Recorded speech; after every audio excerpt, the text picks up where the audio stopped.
नमस्कार। नमस्कार जी। क्या नाम है आपका? जी मेरा नाम राजेंद्र कुमार है जी। राजेंद्र जी, कहाँ से आए हैं आप? जी मैं गंगानगर जिले से हूँ जी, गांव ब्यासी अरबी और राजनगर से हूँ जी।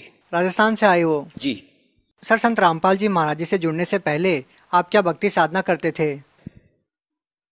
सतगुरु रामपाल साहब जी महाराज से सुनने से पहले मैं क्रिश्चियन सोसाइटी में था और उनकी बताई हुई साधना मैं करता था। सर, वो क्या भक्ति साधना बताते थे? ये पंथ जो है हजरत ईसा मसीह का है जी, वो यही बताते थे भी परमात्मा एक है और परमात्मा निराकार है, वही हम। ईसाई धर्म से थे? जी। तो सर, आपका संत रामपाल जी महाराज जी से कैसे जुड़ना हुआ जब आप ईसाई धर्म को मानने लग गए थे? ईसाई धर्म में जुड़ने के बाद में कुछ मेरी शंकाएं थी। ईसाई धर्म में जाने के बाद में मेरी मुख्य समस्या यही रही कि वो परमात्मा को निराकार बताते थे, भी परमात्मा निराकार है। और इसके साथ साथ जब हम उनसे प्रश्न करते थे भी परमात्मा कौन है, तो वो ये कहा करते थे भी परमात्मा है वह प्रभु यीशु ही परमात्मा है। लेकिन मैंने जब ईसाई धर्म का शास्त्र बाइबल पढ़ा तो बाइबल के अंदर ऐसा लिखा गया है, परमेश्वर जिसको बोलते हैं ईसाई धर्म के लोग, वो ये कहते थे भी परमात्मा है वो यीशु मसीह है। लेकिन ईसा जी अपने शब्दों में कह रहे हैं कि हे परमेश्वर, मैं तुम्हारा पुत्र हूँ और तुम्हारी आज्ञा से ही मैं यहाँ आया हूँ। तो ये बात मेरे मन में एक शंका थी। तो हमने ये प्रश्न उनसे किया भी आप एक तरफ तो ईसा जी को आप परमेश्वर बताते हो और दूसरे शब्दों में बाइबल में ये कहा गया है परमेश्वर जिसको आप मानते हो, ईसा जी ये कहते हैं भी परमात्मा है वो फॉर्मलेस है और मैं परमात्मा का पुत्र हूँ और मैं स्वर्ग से आया हूँ। तो ये दो बातें मेरी समझ में नहीं आई। और तीसरा ये रहा कि उनके परमेश्वर जब सूली पे चढ़ाया गया उनके हिसाब से ईसा जी को, तो ईसा जी ने चढ़ाया गया तो ईसा जी ने यही कहा जो लोग मेरे को यातना दे रहे हैं परमेश्वर इनको क्षमा करना। तो मैं ये बातें बिल्कुल नहीं समझ पाया, क्योंकि जो इतना दयालु व्यक्तित्व का आदमी हो और उस धर्म के अंदर मांस खाने वाले शराब खाने वाले को कैसे अनुभूति हो सकती है। तो ये दो चार प्रश्न थे मेरे, वो जवाब नहीं दे पाए।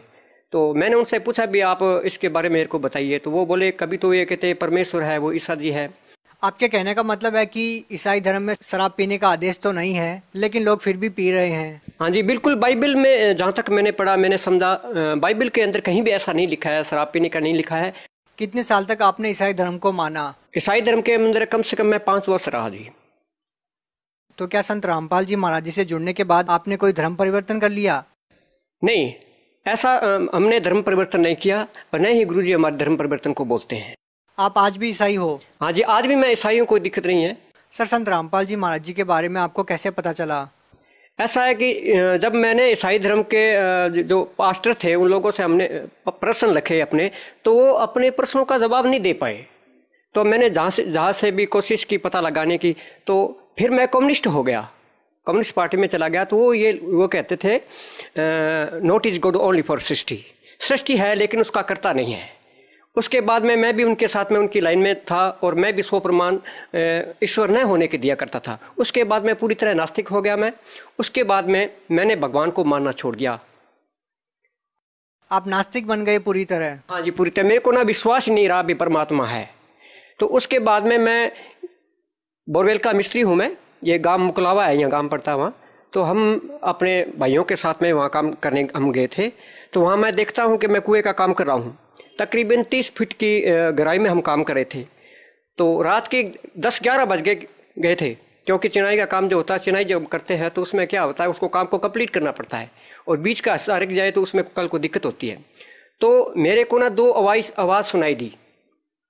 उसने कहा भी हमारे सारे तुम ये कुआं खोद रहे हो और आप हमारे बारे में जानने की कोशिश करो। तो हम घबरा गए और बाहर निकल गए। तो वो मेरी मनसाएं वो सारी धरी की धरी रह गई भी। एक तरफ जब कुछ है ही नहीं, कुछ दिख ही नहीं रहा है, तो ये वो इस कहाँ से आई, कहाँ से आवाज़ आई है। तो इसके बाद में सबसे बड़े एक घटना मेरे साथ और घटी। जो हमारे कम्युनिस्ट पार्टी के अंदर हेमराजपुरी जी थे, तो उनके ही कुछ मित्र थे, उनकी लड़की बीमार थी। तो वो तो ईश्वर को मानते नहीं थे और मैं भी नहीं मानता था। तो समस्या हमारी ये रही, जब वो अपनी बच्ची को लेकर गए वहाँ, तो उन्होंने जब डॉक्टर ने कहा भी मतलब ये बच्ची ना आपकी बचेगी नहीं, इसके लिए आपको कोशिश ये रहे भी हम भी प्रयास करें, आप भी प्रयास करो। तो जब ये बोला तो वो मेरा वामपंथी कॉमरेड भाई वो धम से अपना सिर दीवार के साथ यूं लगा के खड़ गया और ऊपर देखा उसने। तो तो उसने उसके मुंह से ये आवाज नहीं, हे परमात्मा। तो मैं दंग रह गया, अब ईश्वर को न मानने वाला व्यक्ति परमात्मा का नाम क्यों ले रहा है। तो मैंने तुरंत ही पूछा भी, जब तो भगवान है ही, भगवान जैसी कोई वस्तु है ही नहीं, तो आपने ये परमात्मा शब्द जो इस्तेमाल किया आपने, ये क्यों इस्तेमाल किया आपने। तो वो बोले भाई इसका जवाब मेरे पास नहीं है, लेकिन अचानक ही स्वतः मेरे से तो हो गया, पता नहीं होता है या नहीं होता। उसके बाद में मैं शंका में था ही, और बीच में आपको मैंने बोला भी है, जब मैं काम करता था 2 आवाज़ें मेरे पास आई अंदर से, एक लेडीज आवाज़ थी और मर्दाना आवाज़ थी दोनों। तो जब मैं शाम को सोता हूँ तो दोनों मेरे मुंह से आवाज़ निकले, मैं पूरी तरह सो रहा हूँ। मेरे साथ के वर्कर जो मेरे मजदूर थे, मेरे साथ काम कर रहे थे, तो वो बताते थे, तो भी आप ना रात को ना अजीबोगरीब हरकत करते हो, और आप मतलब खुशबूदार हलवा खाते हो आप। मैं नींद में सो रहा हूँ और आवाज़ आती है जैसे कोई टिफिन खोल रहा है, अंदर से हलवे की खुशबू आ रही है, वो मेरे को बताते। तो सुबह वो मेरे साथ मजाक करते भी, रात तो आप हलवा खा रहे थे। तो मेरी उनकी बातें समझ में नहीं आई, तो मैंने कहा भी कई वो बोले आप हमारे लखा सिंह जी है, मेरे गुरु है काम के, जो मैं काम करता हूँ। तो वो बोले भैया आपको ना कम से कम मतलब कि मानसिक डॉक्टर से आपको चेक करवा लेना चाहिए आपको। तो मेरे को भी शंका हुई भी, रात को ये सब क्रियाकलाप करता हूँ, दिन को मेरे को पता नहीं चलता। तो ये हरकतें मेरे साथ होती रही। उसके बाद में फिर हम गोवा कंप्लीट करके हम गाँव आ गए। उसके बाद में दो चीज़ें थी, वो एक लेडीज थी, एक लड़की थी, एक लड़का था। आपके अंदर भूत प्रेत आते थे क्या? हाँ, उसी समय ऐसी स्थिति हुई तो मैं घर पे आ गया। ये घटना मुकलावा गांव की है, हमारे से यहाँ से रायसनगर से ज़्यादा दूर नहीं है। तो क्या हुआ जी, वहाँ जब ये हरकत मेरे साथ होती थी तो एक दिन क्या, जब मैं घर पे आया तो वो चीज़ें प्रकट हो गई मेरे सामने। तो वो बोले भी हम मतलब के मुकलावा गांव से हैं और मैं सर्प योनि में हैं, एक जन्म में हमें यहाँ ख़त्म कर दिया गया जब हम अपने मतलब के मुकलावा अपना कंप्लीट करके हम जा रहे थे, और वो मतलब प्रेत आत्मा में प्रवेश करके वो मेरे पास रहते थे। तो उनकी दी हुई मैं साधना करने लग गया फिर से, मतलब मैं आस्था की तरफ बढ़ा मैं। मतलब आप भूत प्रेत की साधना कर रहे थे, देव देवताओं की नहीं कर रहे थे? मुझे नहीं लगता भी वो भूत प्रेत थे, मेरे लिए तो वो देव थे, क्योंकि उनको मानता था। मुझे ये नहीं पता था ये साधना करनी चाहिए कि नहीं करनी चाहिए। ऐसा करते करते कम से कम 4-5 साल वो मैं साधना करता रहा जी। तो एक दिन उनका मुख्य उत्सव होता था हमारे, एक तो नागपंचमी हुआ करती थी और एक अमावस्या का दिन जो हमने खुद ने डिसाइड कर लिया था, क्योंकि अमावस्या के दिन हम कुएं का काम नहीं करते थे। तो उन्होंने उनके नियम थे।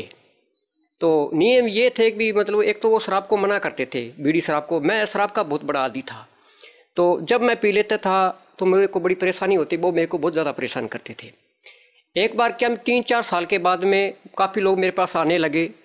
मैं अपनी सीढ़ियाँ बांटता रहा उन लोगों को, जैसे का कोख को बांधना है, पानी को बांधना। सिद्धियों से मतलब है कि जो आप भूत प्रेत की साधना करते थे उनसे आपको कुछ शक्तियाँ मिली? हाँ जी, हाँ जी, वही सिद्धियाँ जो वो बताते थे। उसका सिस्टम हमारा ये था कि हमारा एक सदस्य। सर हमारा प्रश्न अभी भी आपसे ये है कि संत रामपाल जी महाराज जी के बारे में आपको कैसे पता चला? ये तो अलग चीज़ है। हाँ जी, बिल्कुल बिल्कुल, उसी बात पे मैं आ रहा हूँ। उसके बाद में जो हमने साधना की, तो उन्हीं लोगों ने, जिनका नाम दीपांकरी और कालंदर था, जो मेरे पास प्रेत थे, तो उन्होंने बताया भी ये आज के बाद हमारी ये साधना नहीं करना आप। फिर मैंने उनको बोला भी फिर हमें क्या करना चाहिए? तो वो बोले भगवान जो है वो हरियाणा में आए हुए हैं। उसके बाद में फिर हम अपने मित्र लखा सिंह के साथ में, जो हमारे साथ काम करते थे, उसके बाद में हम बरवाला के लिए चल दिए। नहीं सर, संत रामपाल जी महाराज जी के बारे में जिक्र कहाँ से आया? क्या संत रामपाल जी महाराज जी के बारे में आपको भूत प्रेतों ने बताया? हाँ जी, हाँ जी, बिल्कुल। संत रामपाल जी के संबंध में उन्होंने बताया, आखिरी हमारी नागपंचमी रही होगी वो, तो उन्होंने कहा भी आज के बाद हमारी ये साधना नहीं करना, आपको ईश्वर की साधना करनी चाहिए।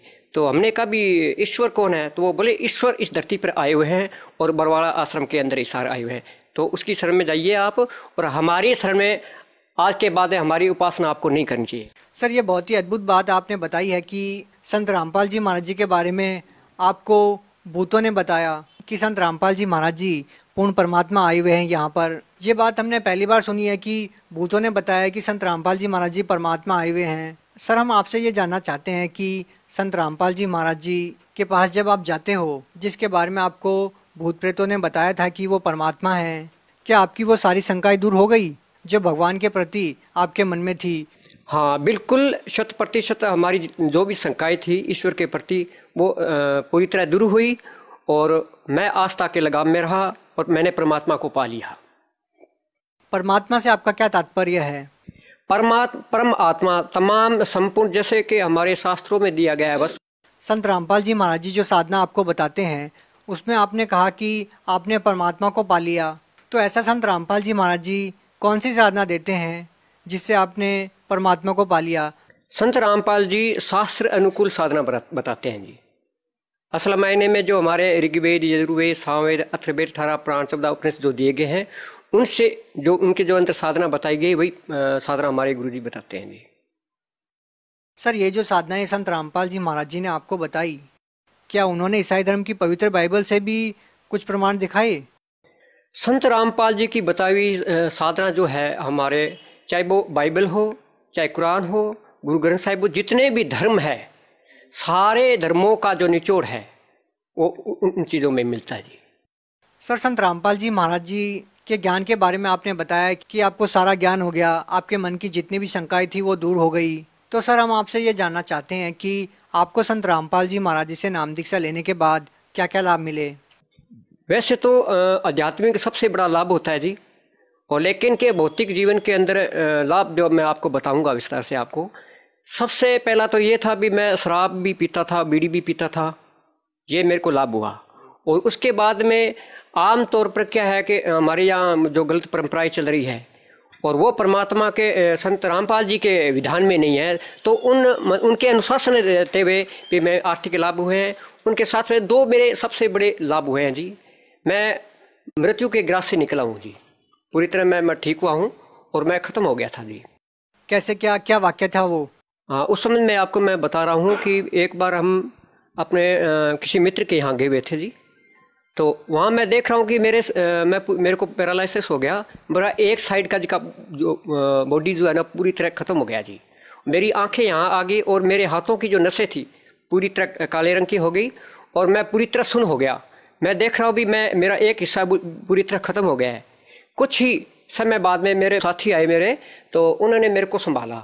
तो मैं ये देख रहा हूँ भी मेरे को वो उठा रखा है, लेकिन जो मेरी आत्मा जो है वो मेरे शरीर से बाहर है, वो लेके जा रहे। मैं उनको बोल रहा हूँ भी मेरे से बात करो, आप मेरे शरीर को कहाँ लेके जा रहे हो, लेकिन वो मेरी बात सुनाई नहीं दे रहे थे उनको। और मेरे साथी मुकेश भाई, मेरे शरीर को उठा रखा उन्होंने, और वो दो चार मेरे जो साथी थे उनके साथ वो उनको बुलाया, उन्होंने मेरे मालिश कर रहे थे। उस समय मेरी आत्मा जो शरीर से बाहर थी और मैं प्रवेश करने की कोशिश कर रहा हूँ। अचानक से संत रामपाल जी प्रकट हुए और उन्होंने मेरे से पीछे से यहाँ से पकड़ा ऐसे, और ऐसे हवा में झूल रहा हूँ, मेरा शरीर मतलब जो है आत्मा झूल रही है, मैं प्रवेश करने की कोशिश कर रहा हूँ। लेकिन गुरुजी प्रकट होते उन गुरुजी ने कहा कि जब आपको साधना के अंतर बताया गया है कि आपको अपनी सिद्धि का इस्तेमाल नहीं करना है, और ये जो समय मैं आपको जीवन दान दे रहा हूँ, ये भक्ति के लिए दे रहा हूँ। इसके बाद मैं अपने शरीर में प्रवेश कर गया, उसके बाद में मैं ठीक हुआ। सर, क्या क्या लाभ मिले?